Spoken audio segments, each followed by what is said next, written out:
Triple membrane, kailangan nga ba? Paano makakatipid sa triple membrane? Dapat di kaagad magbara kung naka-triple membrane ka. Kaya ba ng 50-50 sa triple membrane? Ito po ang mga sasagutin natin ngayon sa ating vlog for today. Hi, I'm Richard Enriquez from Enriquez Water Equipment Enterprise of Plaridel, Bulacan.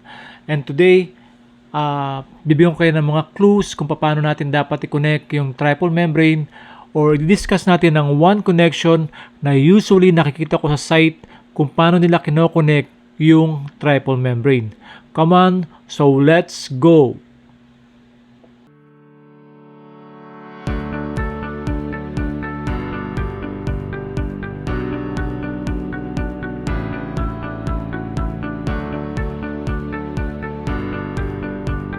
Okay, so ito yung sa taas, ito yung connection ng triple membrane. So dito makikita mo na meron kang tatlong membrane, meron tatlong pumasok sa in, and then paglabas ng membrane, magkakahiwalay din yung out ng membrane. So tawag ito parallel connection.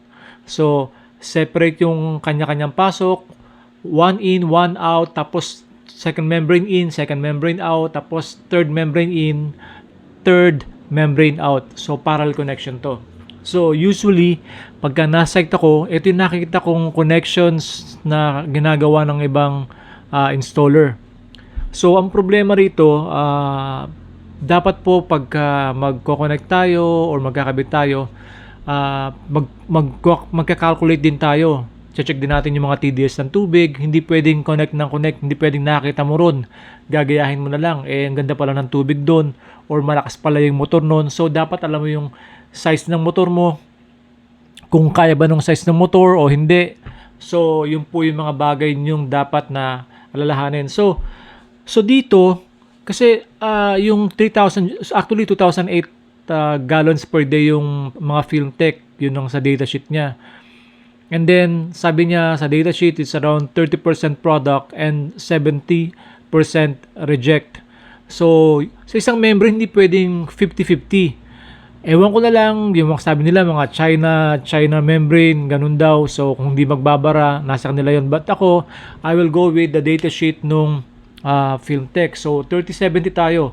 So, kapag nagpasok ko ng 5 gallons na tubig sa isang membrane, dapat meron akong 3.5 na reject, and then dapat meron akong 1.5 na product.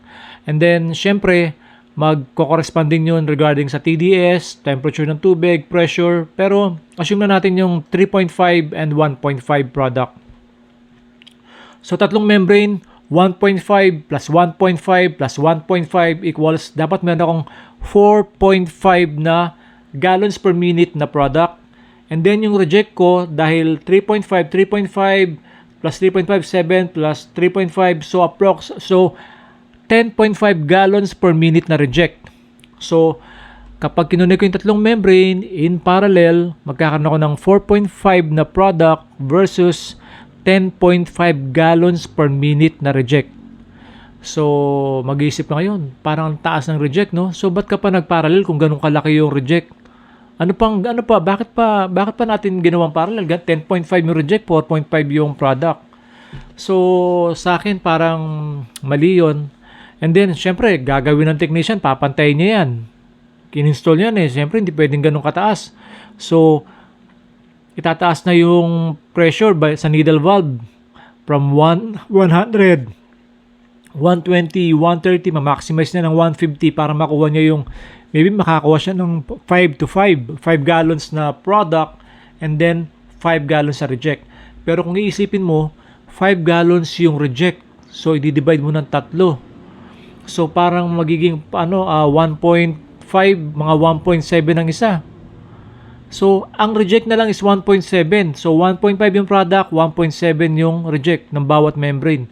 So, tingin ko magbabara yung membrane kasi hindi yun yung dapat na reject mo. Actually, ganito yan. Mas malakas yung reject, mas matagal magbara yung membrane mo kasi parang nagpa-flush ka lang nun. Pero mo kung meron kang 4 gallons na reject tapos 1.5 yung product mo, parang ka nagpa-flushing lang nun. Pero kung meron kang 1.5 na reject at meron kang 1.5 na product, parang sinasakal mo yung membrane, parang binabarahan mo yung membrane. Sorry. Kasi pinupwersa mo siya na pinupwersa mo siya na kunin yung 1.5, tapos kulang na kulang yung reject niya. So parang binabara mo yung membrane sa ganung paraan. So nag-triple membrane ka, kinonect nila ng parallel, tapos kinabit nila ng 4.5 o 5 to 5 na ano, or 6 to 6 kung kaya nila, kung sabi nila maganda raw yung China. So sabihin natin ganun, pero kulang na kulang pa din yung magiging reject nung membrane mo, and maaaring magbara kagad yung membrane in matter of 6 months, maaaring mabutas yung membrane, hindi siya tatagal ng 2-3 taon dun sa membrane mo. So nasayang yung membrane, or malakas din sa kuryente, malakas din sa tubig yung mangyayari. So parallel connection nga ba ang tama sa triple membrane? Okay? So, paano ka makakatipid? Hindi ka makakatipid in that way kung ganun ang connection. Para sa akin, yun yung observation ko, yun yung theory na kinalculate ko, yun ang opinion ko, okay? And then, dapat hindi magbabara yun kung gano'ng kataas yung 10.5 nga reject mo, pero kung sasakalin mo yun, gagawin mong 5 yung reject, magbabara yun. Kung gagawin 4.5 by 4.5, sigurado pong magbabara yung membrane nyo. Okay? So, yun muna po tayo. Next time, i-discuss ko sa inyo yung tinatawag nating series connection. Series ang gagawin natin. I-explain ko sa inyo bakit dapat bakit mas maganda yung series, or actually meron pa isa parallel series. So, 3 yung di-discuss natin. So, for now, parallel connection muna tayo. And para sa akin, it's a no-no for a parallel connection. Sa Enriquez Water, yun po yung inukulan namin ng time.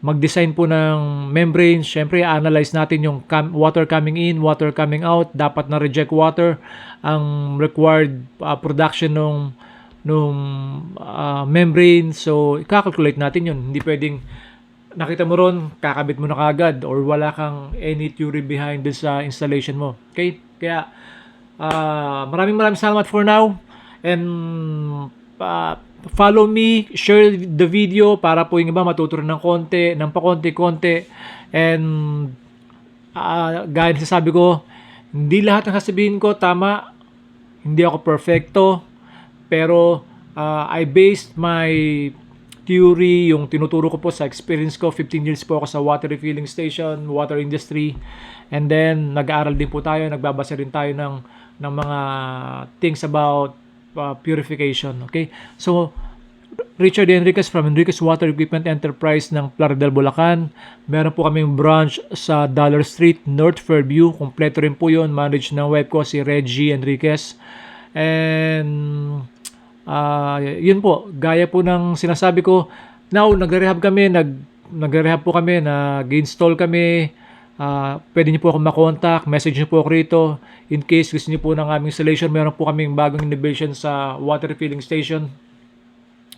Tamang presyo, tamang design, hindi po puro marketing lang yung ginagawa namin. We want to build the brand. Okay? So meron po kaming A+ control panel, meron kaming package E10. So yun po yung magagandang water refilling station namin. And gaya po ng sinasabi ko, as a piece of advice, as a friend, sasabihin ko, think to improve yourself. Think to improve your life. Maraming salamat po, and God bless.